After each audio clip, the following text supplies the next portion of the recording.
Saya masih ingat malam itu dengan jelas. Saya duduk di meja dapur, laptop menyala, kursor berkedip di kolom subjek sebuah email yang belum saya kirim.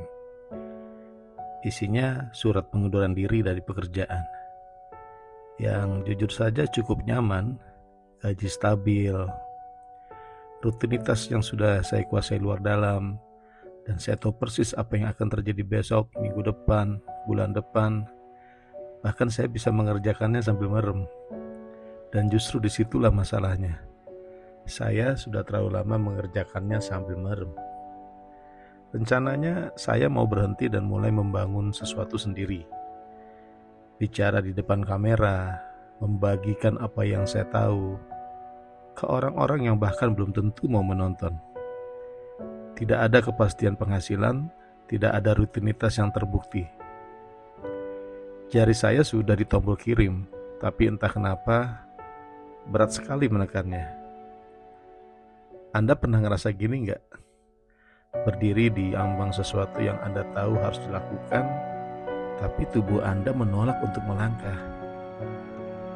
Malam itu saya baru sadar apa yang sebenarnya sedang saya pertaruhkan bukan cuma pekerjaan. Yang saya pertaruhkan adalah zona nyaman saya. Dan zona nyaman itu bukan soal kenyamanan fisik, melainkan kenyamanan psikologis. Familiar, bisa diprediksi, aman. Pekerjaan yang caranya sudah saya kuasai, saya tahu ekspektasinya, saya tahu hasilnya. Di dalam zona itu tingkat stres saya rendah, karena saya mengendalikan hampir semua variabelnya. Tapi, dan ini yang baru saya pahami belakangan, di dalam zona itu juga saya tidak sedang berkembang sama sekali. Ada satu istilah yang saya temukan waktu itu. Zona perkembangan terdekat, area yang sedikit menantang tapi bukan mustahil. Tidak nyaman tapi bisa dicapai. Belakangan saya baru mengerti kenapa itu penting secara neurologis. Ketika kita berada murni di keseimbangan dan otak kita, jujur saja, jadi semacam bosan. Tapi begitu kita berada di tepi, sedikit tidak nyaman, otak jadi aktif. Dopamin memuncak karena kita termotivasi memecahkan masalah baru. Neuroplasticity terjadi, otak secara harfiah tumbuh. Ini bukan omongan motivasi belaka, ini neuroscience. Tapi malam itu saya belum tahu semua ini. Yang saya tahu cuma satu, saya takut. Dan waktu saya coba jujur pada diri sendiri kenapa saya takut, saya menemukan bukan cuma satu alasan, tapi 4 alasan yang saling menumpuk. Yang pertama tentu saja, takut gagal. Kalau saya bikin video dan tidak ada yang menonton, kalau saya coba coaching dan klien saya kecewa, itu bukan sekedar kegagalan teknis. Itu terasa seperti penolakan, rasa malu, merasa bodoh di depan orang yang saya kenal. Otak saya yang memang dirancang untuk melindungi diri dari rasa sakit berbisik pelan. Sudah, tetap saja di sini. Di sini aman. Alasan kedua, takut akan hal yang tidak diketahui. Di pekerjaan lama saya, sejelek-jeleknya hari, saya tahu apa yang akan terjadi. Kepastian itu memberi saya rasa memegang kendali. Sementara jalan yang baru ini gelap total. Saya tidak tahu apakah 6 bulan dari sekarang saya masih bisa membayar sewa. Dan ternyata otak kita memang lebih menyukai kepastian, walaupun kepastian itu membosankan setengah mati. Alasan yang ketiga, yang paling sulit saya akui adalah keterikatan pada identitas. Selama bertahun-tahun saya adalah orang yang punya pekerjaan stabil, orang yang aman secara finansial. Keluar dari zona itu berarti menantang gambaran diri saya sendiri. Kalau saya mencoba ini dan gagal, apakah itu berarti saya bukan orang yang selama ini saya kira? Dan yang keempat, sunk cost fallacy. Saya sudah menginvestasikan tahun-tahun waktu dan energi membangun karir yang lama itu. Meninggalkannya terasa seperti mengakui semua itu sia-sia.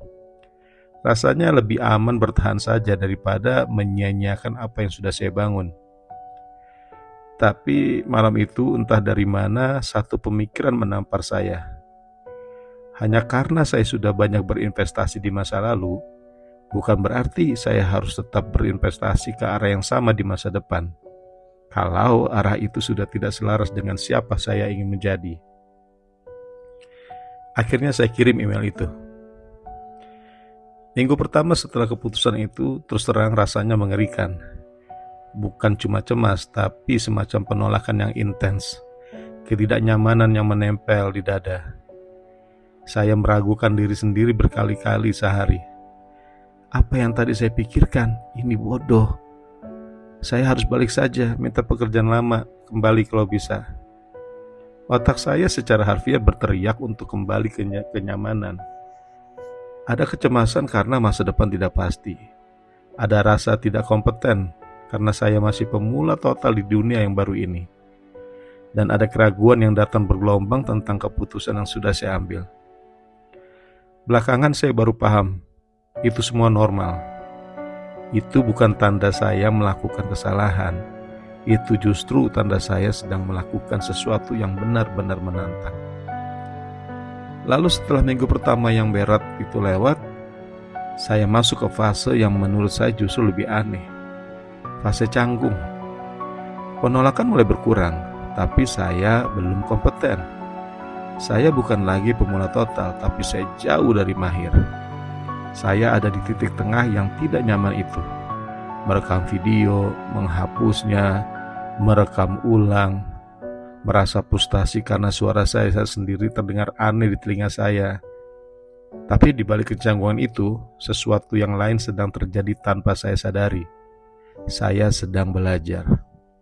Neuron mulai menyala dalam pola-pola baru. Jalur-jalur baru di otak saya mulai terbentuk. Dan di fase canggung inilah saya hampir melakukan beberapa kesalahan yang kalau saya teruskan, mungkin akan menjatuhkan saya kembali ke zona nyaman untuk selamanya. Kesalahan pertama yang hampir saya lakukan adalah melompat terlalu jauh, melompat terlalu cepat. Awalnya saya mau sekaligus ganti semuanya, pekerjaan baru, kota baru, bahkan mau pindah niche topik setiap minggu supaya cepat ketemu formula yang benar. Untungnya seorang teman menegur saya sebelum saya benar-benar overload dan jatuh dalam trauma yang bikin saya kapok mencoba lagi. Dia bilang, pelan-pelan saja, satu langkah dalam satu waktu. Kuasai dulu satu hal, perluas dulu zona nyaman di satu area, baru pindah ke area berikutnya. Tantangan yang progresif itu jauh lebih berkelanjutan daripada lompatan besar yang menghancurkan. Kesalahan kedua yang hampir saya lakukan, mencoba melakukannya sendirian. Di bulan-bulan pertama saya nyaris tidak cerita ke siapapun soal apa yang saya alami, karena malu mengakui betapa tidak nyamannya ini. Tapi orang yang terisolasi ketika menghadapi penolakan diri sekeras itu, biasanya menyerah, karena tidak ada satupun suara yang mengingatkan, "Hei, ketidaknyamanan itu normal, terus jalan saja." Untung saya akhirnya mencari mentor, orang yang sudah pernah melewati jalan yang sama, dan sekedar tahu bahwa perjuangan saya itu wajar, bahwa orang lain juga merasakannya. Itu membuat semuanya terasa jauh lebih ringan. Kesalahan ketiga, saya sempat mengira progresnya akan linear. Hari 1 tidak nyaman, hari 2 sedikit lebih baik, hari 3 makin baik, dan seterusnya. Sampai suatu hari semuanya lancar, kenyataannya jauh dari itu. Saya merasa tidak nyaman di 5 hari pertama, mulai merasa nyaman di hari ke-6 sampai ke-10. Lalu di hari ke-11 muncul tantangan baru. Ada yang mengkritik video saya habis-habisan, dan tiba-tiba saya kembali ke titik tidak nyaman itu. Butuh waktu bagi saya untuk menerima bahwa pertumbuhan memang tidak linear. Ada plateau, kadang ada kemunduran. Tapi progres tetap terjadi, hanya saja tidak pernah mulus. Dan kesalahan keempat yang paling halus dan paling berbahaya, mencampur adukan ketidaknyamanan dengan bahaya. Ada momen saya berpikir kalau ini bikin saya cemas ini berarti ini pasti buruk untuk saya. berarti saya harus berhenti. Tapi saya belajar untuk berhenti sejenak dan bertanya pada diri sendiri, apakah ini menantang saya atau apakah ini benar-benar menyakiti saya? Apakah saya cemas karena sedang bertumbuh atau cemas karena ada bahaya nyata? Bahaya menyebabkan kerusakan, pertumbuhan menyebabkan ketidaknyamanan. Dua hal itu terasa mirip di permukaan, tapi sama sekali berbeda. Kalau itu pertumbuhan, saya teruskan. Kalau itu bahaya, saya berhenti. Memahami perbedaan itu menyelamatkan saya berkali-kali. Suatu malam di fase canggung itu, saya penasaran dan mulai membaca tentang apa yang sebenarnya terjadi di dalam otak saya. Ternyata, otak kita terus-menerus mengatur ulang dirinya sendiri. Neuron membentuk koneksi berdasarkan apa yang kita lakukan berulang-ulang. Hal-hal zona nyaman yang saya lama, jalur neuronnya sudah menguat, jadi seperti jalan tol. Saya bisa lewati sambil merem. Tapi jalan baru yang sedang saya rintis ini di awal masih seperti jalan tanah kecil. Butuh usaha besar setiap kali saya melewatinya. Dengan pengulangan, kata riset yang saya baca, jalan tanah itu perlahan berubah menjadi jalan beraspal. Lalu jadi jalan tol juga. Itulah plastisitas saraf, kemampuan otak untuk membentuk koneksi yang benar-benar baru. Membaca itu entah kenapa membuat saya sedikit lebih sabar dengan diri saya sendiri. Saya juga baru paham kenapa dada saya terasa berdebar setiap kali mau merekam video. Kortisol dan adrenalin, hormon stres, memang dipicu oleh ketidaknyamanan. Tapi dalam dosis kecil, hormon-hormon itu justru bermanfaat. Mereka memicu kewaspadaan, fokus, energi. Kuncinya menurut yang saya baca adalah bagaimana saya memandang stres itu, sebagai tantangan atau sebagai ancaman. Ada riset psikolog Carol Dweck yang menunjukkan bahwa orang yang memandang stres sebagai peluang untuk berkembang justru menunjukkan performa yang lebih baik, dan dampak kesehatan negatif dari stres itu jauh lebih rendah pada mereka. Sebaliknya, orang yang memandang stres sebagai ancaman, performanya menurun dan kesehatannya ikut terganggu. Jadi bukan cuma soal apa yang terjadi pada saya, tapi bagaimana saya memaknainya. Dari titik itu saya mulai sadar dan pelan-pelan mengubah cara saya menjalani proses ini. Saya mulai dari hal-hal kecil. Bukan langsung tampil di depan ratusan orang, tapi latihan bicara di depan 5 orang dulu. Satu pesan japri ke satu orang yang saya kagumi. Bukan langsung ke acara networking berisi 200 orang. Kemenangan-kemenangan kecil itu ternyata membangun bukti nyata bahwa saya mampu menghadapi ketidaknyamanan sedikit demi sedikit. Saya juga mulai mengubah cara pandang saya terhadap rasa cemas itu sendiri. Alih-alih berpikir ini buruk, harus dihindari, saya coba ubah jadi ini tanda pertumbuhan sedang terjadi. Ini bagus. Setiap kali dada saya berdebar sebelum merekam, saya bilang ke diri saya sendiri, itu kecemasan, itu normal. Itu berarti saya sedang berkembang. Saya persis berada di tempat yang seharusnya. Anehnya, mengakui itu justru mengurangi intensitas kecemasan sendiri. Saya juga diam-diam menyiapkan rencana keluar. Kalau ini benar-benar tidak berhasil dalam setahun, saya masih bisa kembali melamar kerja. Dan secara paradoks, justru karena saya tahu saya punya opsi itu, saya jadi lebih mudah bertahan. Sampai sekarang, opsi itu belum pernah saya pakai. Sekedar tahu bahwa ia ada di sana saja, cukup sudah menenangkan. Saya juga belajar mengalihkan fokus dari hasil ke proses. Dulu saya terus bertanya, bagaimana kalau saya gagal? Bagaimana kalau orang menilai saya buruk? Bagaimana kalau saya tidak becus jadi coach?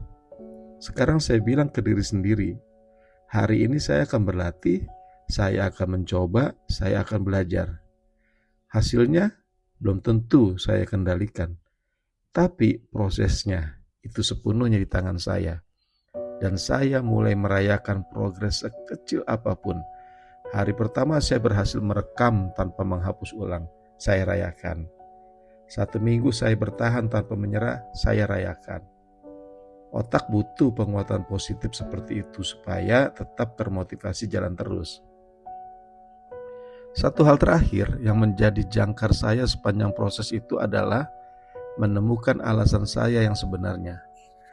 Awalnya saya pikir saya melakukan ini untuk membuktikan sesuatu ke orang lain, untuk terlihat sukses. Tapi dorongan seperti itu cepat habis. Yang akhirnya bertahan adalah alasan yang lebih dalam.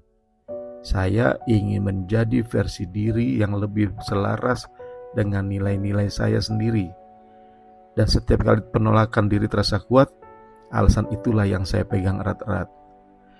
Minggu demi minggu berlalu, dan tanpa saya sadari sesuatu bergeser.